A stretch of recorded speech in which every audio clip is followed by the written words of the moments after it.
It was a political event that was meant to overthrow the constitution and the existing governance of this country, Mr. Speaker. Mr. Speaker, you can see the way people have been mobilized. We have been demonstrating since independence, especially people like me who belong to ODM. Mr. Speaker, when you want to demonstrate nationally, you allow everyone to demonstrate in their respective areas, in their respective counties and sub-counties. You don't move people from one county to come to Nairobi to demonstrate. That kind of ethnic mobilization that we saw yesterday was something else. It was a demonstration, Mr. Speaker. Why do you carry people all the way from Kiambu, from Thika Road, from up there, Thika, Muranga, Georgia, to bring them to Nairobi to demonstrate, as though there are no people living in Nairobi, Mr. Speaker? What happens if I had to carry people from Migori and Homa Bay to bring them here to demonstrate? Mr. Speaker, what happened yesterday was ethnic mobilization to fight and overthrow the Constitution of the Republic of Kenya. Mr. Speaker, Kenyans are being lied to. Kenyans are being told that this is a Gen Z demonstration, Mr. Speaker. I want to prove to Kenyans that there was no Gen Z demonstration because colleagues of ours were used to mobilize people to come and demonstrate in Nairobi. We know Honorable Kakuya, Honorable Major Dong, Honorable Manzo in Mwote, all were mobilized to bring goons and people to Nairobi, Mr. Speaker, to make sure that there is problem with this country, Mr. Speaker. Mr. Speaker, let me have my say, you will have yours. Mr. Speaker, this is what happened. The newspapers and the media of this country will not tell you, Mr. Speaker.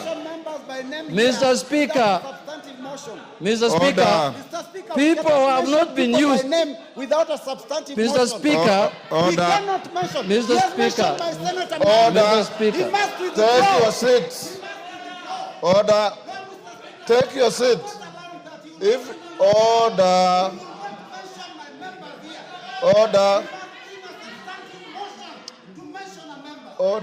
Robert Mbui.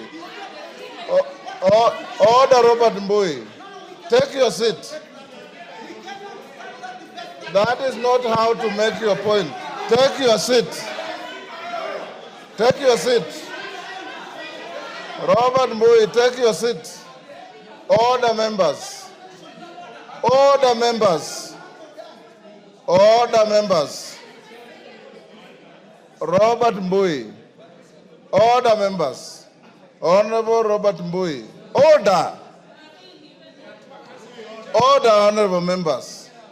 Honorable Robert Mbui. The Speaker knows only too well what the standing orders say. In fact, I drafted them. And I don't need you to raise your voice and bang tables for me to enforce them. He was in the middle of a statement and I was going to stop him. So far, he had not order. I need no assistance from any one of you.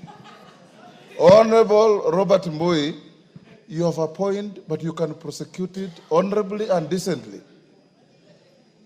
All you needed to do was rise on a point of order and say what you are saying without belligerence, without banging tables, and the way you are behaving is like you are going to go physical with your colleague. That is not you. That is not you. Honorable Junet, you only mention your colleagues adversely after you have brought a substantive motion to the House. Saying that members were involved is sufficient. Go ahead. Mr. Speaker, why do I say so? Mr. Speaker, the media of this country, Mr. Speaker, will tell you that the demonstrations were organized by Gaucho. They will tell you the demonstrations were organized by Gaucho. They will tell you they were organized by Matakwei. They will tell you the demonstrations were organized by Sakaja. They will not tell you the real culprits, the people who are organizing these demonstrations, Mr. Speaker. So it is incumbent upon us as people who have to discuss matters of national importance, Mr. Speaker, to tell Kenyans the truth, Mr. Speaker. Mr. Speaker, what happened yesterday was very clear. Mr. Speaker, It was not a Gen Z demonstration. It was a demonstration that was organized politically in this country, Mr. Speaker. And you can see where it happened. It took place in Nyeri. That is where Gachagua comes from. It took place in Madira. It took place in Kisii. Mr. Speaker, the standard that has been set, the standards that has been set by Rigathi Gachagua in this country is that if you want to qualify to become a presidential candidate in his so-called opposition alliance, you must do as much demonstrations as you can. He has given them a benchmark that for you to qualify to become a presidential candidate in their team, you must cause anarchy and you must do demonstrations, and that is how you are going to qualify to become one, Mr. Speaker. And destroy property. Mr. Speaker, this ethnic mobilization in this country must end.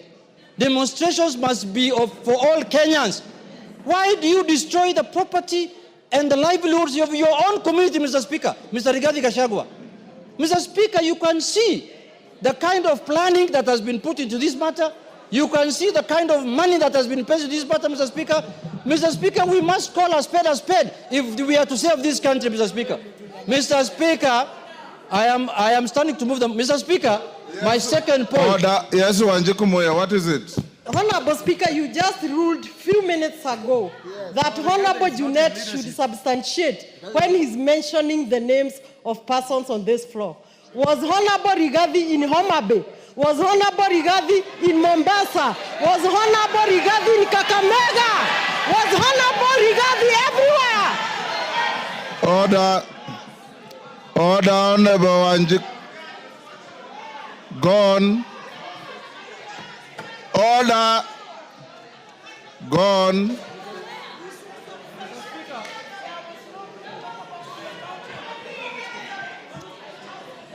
Mr. Speaker, I want to tell Honorable Muya that there was no destructions of property in Homa Bay. There was no destruction of property in Kisumu. There was no destruction of property in Kisii. But there was destruction of property in Nyeri. There was destruction of property in Nyandarua. There was destruction of property in Kikuyu. There was destruction of property in Nyamakima. That tells you who the chief goon is. The chief goon is Mr. Rigathi Gachagua, Mr. Speaker. Mr. Speaker, we must call a spade today. We must call a spade today, Mr. Speaker. You can see, Mr. Speaker, this is one man who is holding his community hostage, Mr. Speaker. He has decided to use his community and destroying their property and making and impoverish them in this country, Mr. Speaker. This is the Lord of poverty. This is the man who wants to make the community from Mount Kenya to become poor so that he can rule them, Mr. Speaker. Mr. Speaker, I want to say this. Order, members, listen to yourselves. Mr. Speaker, I want to say this. This country has a constitution. This country has a government. The government of the Republic of Kenya and the constitution must make sure that every citizen's life is protected and their property is protected, Mr. Speaker. We have an election in 2027. We don't have any other election before then. If you want to remove a government, you will not do it by force. You will not do it through demonstrations. You will not do it through burning and destroying people's property. You have to wait for the election to arrive. Mr. Speaker, my second point on this matter, the media of this country. Mr. Speaker, I support the freedom of the media, Mr. Speaker. And yesterday, I was sad when the live coverage was removed, Mr. Speaker. But Mr. Speaker, the freedom of the media also must come with responsibility, Mr. Speaker. Mr. Speaker, the media must be able to make sure that they report accurately and factually, Mr. Speaker. Mr. Speaker, for example, what is happening with the Standard newspaper and the KTN, Mr. Speaker? This is a media house that is hell-bent to create genocide in this country. We have, as a house, Mr. Speaker, we have to interrogate the issue of politicians owning media houses in this country, Mr. Speaker. I'm aware one Honorable Gideon Moi is the owner of Standard newspaper and this KTN, Mr. Speaker. Mr. Speaker, he cannot use his media house to settle political scores unless or otherwise he wants to become like Felician Kabuga of Rwanda, Mr. Speaker, who has caused genocide. The Felician Kabuga of this country now is Honorable Gideon Moi, Mr. Speaker, because he's using his media house.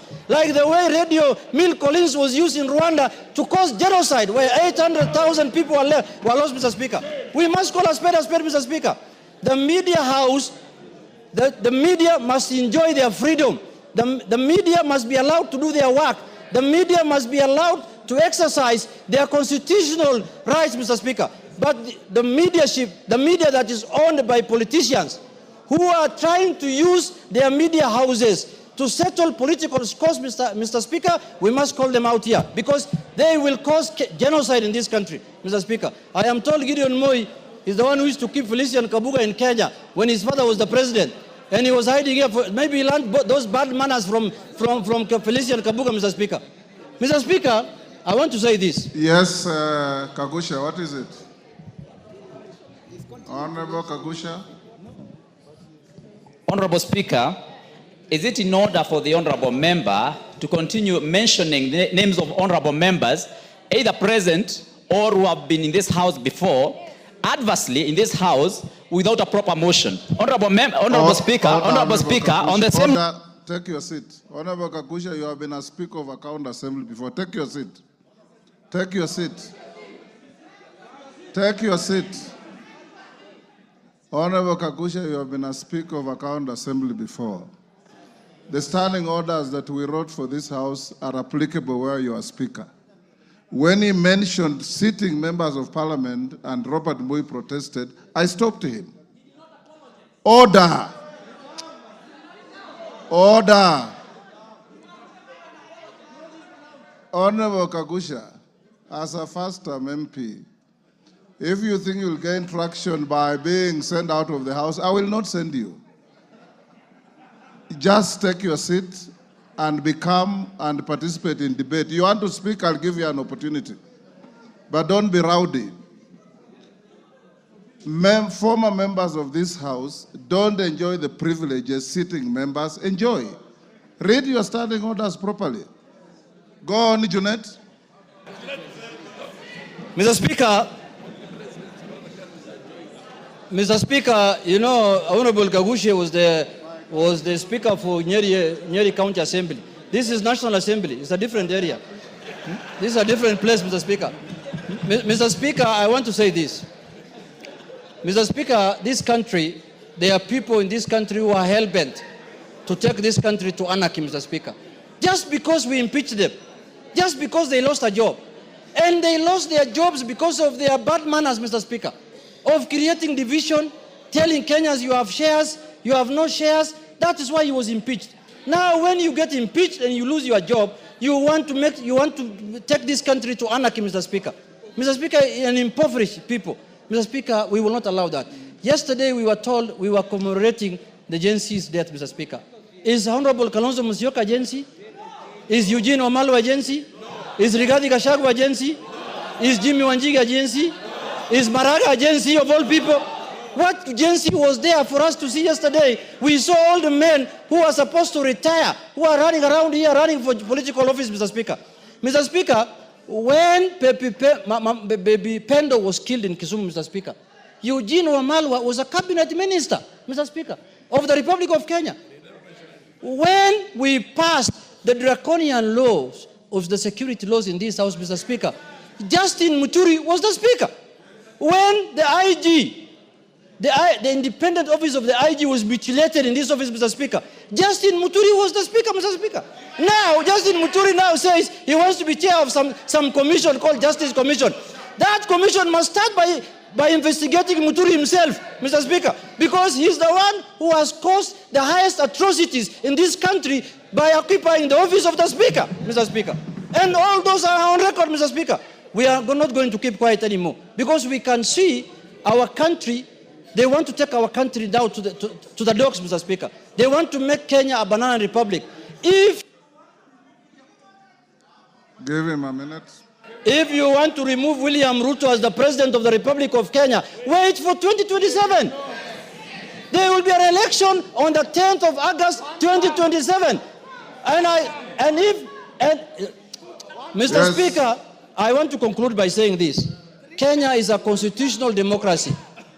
Kenya is a constitutional democracy. Let people not hide under the guise of Gen Z to cause anarchy in our country, Mr. Speaker. There is a deliberate attempt in this country to silence all institutions in this country. They want to silence parliament. They want to silence everyone who speaks for the people, so that the only people who can speak are the civil society, LSK, and other kind of people. Mr. Speaker, I look at now the chair of LSK, who is my friend. Her mandate has expanded from legal issues now to political issues. Now we should elect the president of LSK through universal suffrage. Because, Mr. Speaker, that's the work she's doing. She's doing politics all the time, Mr. Speaker, which is good for the country, but she should limit her work to advocacy of rights of the people, Mr. Speaker. Mr. Speaker, I want to say this in conclusion finally, that what happened yesterday was an attempt to take over power unconstitutionally, to do a coup on the governance, on the government of the Republic of Kenya. We lost an election as ODM. We disputed the election. We went to the Supreme Court. The Supreme Court told us, you have lost the election. We abided by the decision of the Supreme Court. We never attempted to overthrow the government. What the hell can this Rigathi Gachagua do that he can take power through unorthodox means? Gachagua must be arrested as early as tomorrow. Tomorrow morning. Thank you, Mr. Speaker. I beg to move. I beg to move, Mr. Speaker. And I request the leader of the majority party, Honorable His Eminence, His Highness, the Kingpin of Mount Kenya, Kimani Ichung'wah, to second the motion. Majority Leader.